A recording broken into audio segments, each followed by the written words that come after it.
Italia.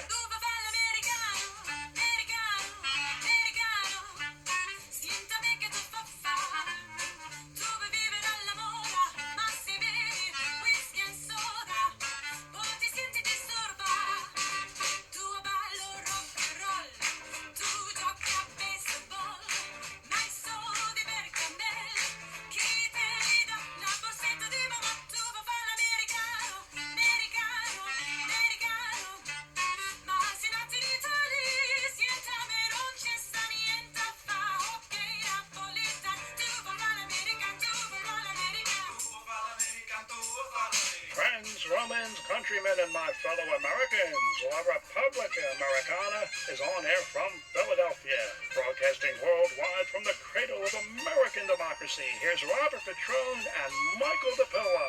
Salve, I'm Rob Petrone. And I'm Mike DePilla. And this is La Repubblica Americana, where we explore how the Western world modeled the Roman Republic and how Italian culture influenced our Western heritage. We know, Mike, in ancient times, before we had ways of purifying water, that imbibing water was a gamble.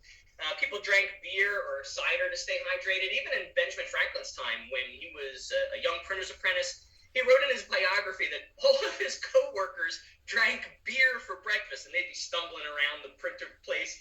But he drank only water for breakfast, and that he felt a lot better for it. But really, drinking water did, in ancient times, lead to a high mortality rate. And yet, one of the many ways ancient Rome was ahead of its time was what? Water. Water. They were able to Transport clean water in the city from far-off places to drink, to flush out the city. And one of the most distinctive features of the ancient Rome, as opposed to other civilizations, is its many unique and innovative uses of water to grow its population, advance technology, improve the quality of life, and otherwise flourish and help its citizens flourish. All right, so let's talk about some of these. So, Mike, what kind of waterworks or other hydraulically operated public works did we see in ancient Rome? Well, of course, we have the famous aqueducts that a lot of people may have seen while they were in Italy. And throughout Europe, we see them in southern France as well. We have fountains, water mills, the famous Roman baths, of course, drains and sewers, which we talked about a few weeks ago when we talked about the Bocca della Verità. That was actually a drain. Oh, yeah, for Roman holiday. And latrines. Oh, man. All right, so that's a good list. So let's start with the aqueducts, since they're the most famous. Actually, let's start before the aqueducts. Tell us a little bit about pre-aqueduct Rome. Oh, well, before constructing aqueducts, the Tiber, which is the river of Rome, left a marsh and in its wake that bred mosquitoes and spread malaria. And similarly, in Philadelphia, the Delaware did the same thing. Oh, jeez. We had channels flowing off the Delaware, and we actually had a creek that came off the Delaware, and we call it Dock Creek, and it ran all the way down to 5th Street, believe it or not, and it was fully navigable up to 3rd Street. But some of the channels that went off of the creek actually did the same thing, and they also bred mosquitoes. Even without the aqueducts, though, the Romans managed to find water thanks to cisterns and wells. Wells were privately owned things, usually constructed in the homes of citizens. Cisterns were collection basins dug into the ground to collect and store rainwaters. And we see this in Philadelphia. If you go look at the Todd House in Philadelphia, you'll see a rain barrel in the back. They did the same thing. They were collecting water. Okay, so what were some of the upsides of cisterns? The cistern was great because you had immediate access to the water. The downside was you were dependent on the weather. That's very funny. That rings a bell. Like everybody's talking about solar energy these days, and that's kind of dependent on weather. But what people didn't know in Philadelphia, and this is where things got scary, is that the channels that we were talking about that were coming off of the river, that the marshy, swampy, mosquito-bred water, was the mosquitoes was right in the back of their houses, and the mosquitoes were hopping from the little waterway into their cistern. Yikes. They were drinking this contaminated water. Oh, no. Oh, man. Well, cisterns were definitely innovative and a huge boon for Roman civilization. But the Assyrians gave the Romans a little hint on how to improve things. Tell us about that. Well, they dug tunnels called quants to clear water out of their mining sites. And guanates started to appear in Armenia or Iran, North Africa, and eventually up the Mediterranean into Europe. So Romans modeled their aqueducts after this guanid system, long channels in which water flowed freely from the city. Aquae was water, of course, and duct meaning leading. Eventually, after 5 centuries, constructing a system of 11 aqueducts spanning 300 miles but not all of them were functioning at the same time. Oh yeah, yeah. I mean, I would imagine, at some point some would have to be shut down, others would be running. Well, all right. So where did all this water come from that the Romans used in the aqueduct? Surely not just from rainwater. Oh no. Yeah. So the Romans were very resourceful, and they looked for different sources of water, such as open springs, streams, lakes, or bringing water, channeling it up even from the mountains nearby.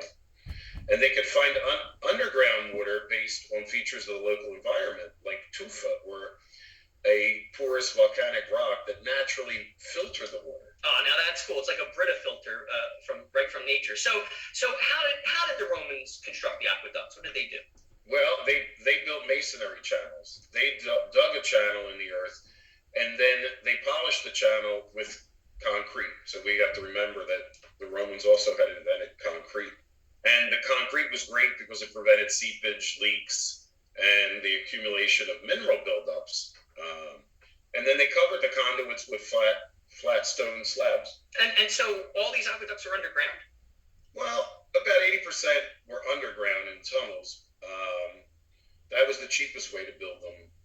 But eventually they were built above ground, and these were the viaducts that we see that are famous today. And we even have one in Harrisburg. If we look at across the Susquehanna River there in the capital, it looks just like a Roman aqueduct. Yeah, I've seen that. Yeah.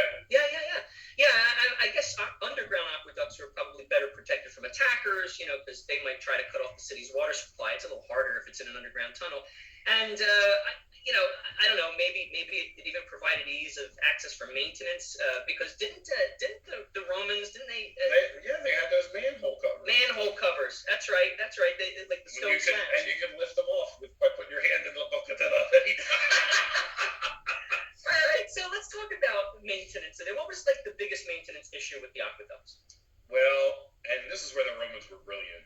Over time, minerals attached to the lining of the channel, and the buildup was called sinter, which was a calcium carbonate, and it built up enough it could obstruct the flow, sort of like what happens in your shower head, right?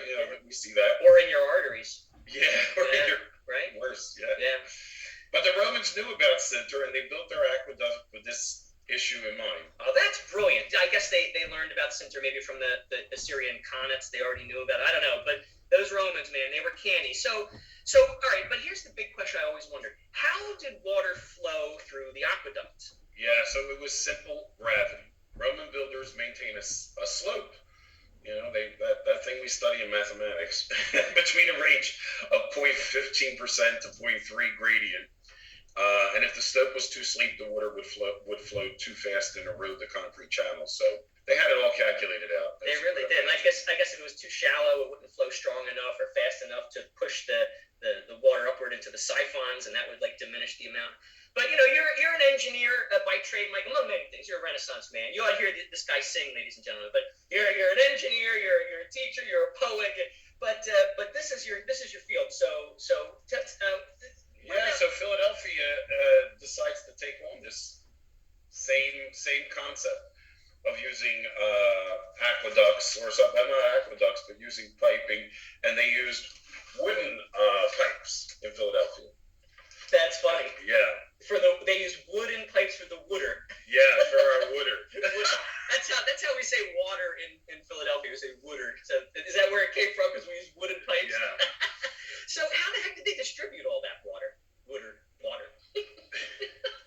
Well, before it reached the city, some would be diverted to private buildings. Some private citizens will bribe the builders to divert some of them. But basically, it was a branching system, and then there were also water towers called castellum. Oh, that's funny, like the water towers in down the shore in Margate. So you're telling me they would bribe the builders to divert public water to their private villas? That's hilarious. All right. So So you mentioned some other hydraulically operated public works. Let's talk about some of those. So let's start with fountains. What can you tell us about fountains? Well, public fountains, unlike those we have in America, they weren't just ornamental. People could drink from them like modern water fountains.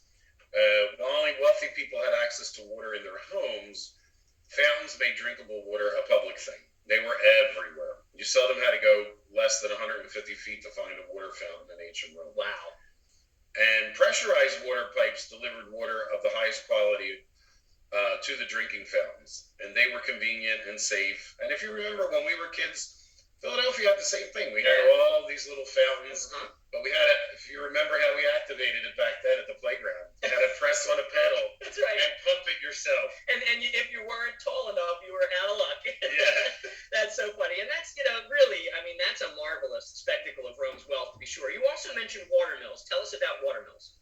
Oh, these were giant wheels used for grinding grains, but they repurposed them, and water running over the top of the wheel or flowing past the bottom of the wheel provided power to turn the mill and crush the grains. This is a big reason why Rome was able to grow so rapidly. Yeah, right on. Now the water used to source drinking fountains or to power mills, since it involved food and drink, that surely was the cleanest of the water running through the aqueducts. But you mentioned bathhouses. Let's talk about those. Well, baths were a social event and required lots of water. The Aqua Marcia was an aqueduct built specifically to supply the bathhouse, provided 190 million liters or 50 million gallons of water every day. The baths also had a heating system that heated different rooms to temperatures by having a pool of water sitting above the furnace room that sent hot gases to heat the floors and radiate upwards to heat the water. All right, so if the fountains and the mills got the cleanest water and the baths got like the next cleanest, where did all that bath water go from there? Drains and sewers. Rome's drains and sewers were built upon the Ciocca Maxima, a canal built by the Etruscans. And the Romans built on top of the canal, connecting it to the rest of the aqueducts through conduits to make a giant sewer system that emptied into the Tiber. Wow, so the Roman drains and the sewers, they were constantly running, is what you're saying. Yeah. That's amazing. And what exactly is the difference? You being an engineer will know this. What's the difference between a drain and a sewer? Yeah, drains were for excess rainwater, whereas sewers were for flushing out human waste. Uh-oh. All right. Well, I guess this is where we're going to start getting a little dirty here. So Rome had running water everywhere, all day long, all night long, no matter what. And no matter the quality of the water, it always had a use to benefit the city, whether it was for drinking, to power the grain mills, to bathe in, or to flush the rainwater or waste. So that brings us to the dirtiest water, the latrines. Tell us about those, Mike. Yeah, the water that was flushed, the latrine was the lowest quality, as you're saying, most likely the outgoing water from the baths. And latrines were a sanitation innovation. Prior to that, people threw their bodily waste out windows into the streets, and so we can imagine that. And of course, this bred disease such as cholera, typhoid, and sadly, but latrines were places where people relieved themselves. But unlike in modern times, the Roman latrines were like bathhouses. It was a social event. But if you travel to Italy today, it's still that way. Especially for the men, there's like a mini Roman bath, which is the urinal for the latrine there, and everybody has to roger up. That's hilarious, and that's the complete opposite of like modern America. Yeah, where we have walls between. You have walls. You know what I mean? You're not even supposed to look at each other in a men's room. That's hilarious. All right, well, so Rome really had a brilliant engineering culture, and it's clear why it was such a desirable place to live in antiquity. And so, unsurprisingly, the builders of early American waterworks drew largely on the writings of the Roman architect Vitruvius, whom we have mentioned in earlier episodes, and on the accounts of archaeological discoveries of Roman waterworks that the Romans built on the English Isles and elsewhere. In fact, we've talked about Benjamin Franklin's bookstore, Mike, which he ran out of his post office on Market Street, then called High Street. And I noticed that you had sent me an article from the Pennsylvania Gazette dated August 17th, 1742, and it notes that among the many books sold by Benjamin Franklin just prior to that publication date, was Stephen Switzer's Waterworks, a 4-volume digest of writings regarding a, quote, universal system of water and waterworks, philosophical and practical, containing an historical account of the chief waterworks that were and are remarkable in ancient and modern times, more particularly the Roman aqueducts, etc., and the honor they have contributed to the respective places where they have been used, end quote. So let's talk about these remarkable and honorable Roman waterworks that were used as a model in modern day. Let's talk about Benjamin Latrobe. We mentioned him in a very, very early episode, and let's go into him in a little more detail. Who is Benjamin Latrobe? So Benjamin Latrobe, for most of our listeners, may know him as the architect of the Capitol. But when he arrived from France, the first place he came to was Philadelphia. And he was living here in Philadelphia in the late 1790s when Philadelphia was the capital. Sadly, Philadelphia was attacked by the yellow fever epidemic. So we had the epidemic in 1793. And it lasted, there were many outbreaks. George Washington had abandoned the city and go up to Germantown. And finally, Italy sent over doctors to help out with Benjamin Rusk. We had 2 doctors helping out. But it got really bad, and finally one of the Italian doctors died. It was a friend, Dr. Scandella. It was a friend of Benjamin Latrobe. And he realized that they had to do something to improve hygiene and try to fix this, pandemic. So he drew on the ideas of the Romans. And what better way to improve hygiene than water? I mean, he must have done it. Didn't Benjamin Franklin drink water from the Delaware River? Yes. Yeah, that's the amazing thing, Robert. The water was so clean in the rivers back then that even the Delaware was drinkable. But Latrobe comes and he decides to make use of the water in the Schuylkill. And so he decides to build a pumping. The city funds the first waterworks in the United States. And it's famous, today we still have the Fairmount Waterworks. But at the time, he drew the water from the Schuylkill in that area, and the water came to a central pumping station that was built in what was called Central Square, which is where we currently have City Hall today. But at that time, he built this beautiful neoclassical building, and the main building, which had all the pumps in it, was built to look like the Roman Pantheon. And as our readers probably remember, we've talked about this, the Pantheon is famous because it had the oculus, and the oculus let in natural light. But we have a pumping station, and we got machines pumping, and they're creating all this steam and exhaust. So Latrobe makes this beautiful building, and the oculus is the way we let out all the steam out the top. That's a great idea. I don't know. And why did Latrobe take this whole operation on? Why did he build the waterworks? Yeah, he was very hurt because his friend Dr. Scandella, who had come from Venice, and Dr. Scandella had treated the patients of Philadelphia, and he actually was about to leave and had gone to New York to board a boat, and the boat left without him. And so he comes back to Philadelphia, and the poor doctor contracts yellow fever himself, the man who had saved so many lives. And Latrobe was deeply touched.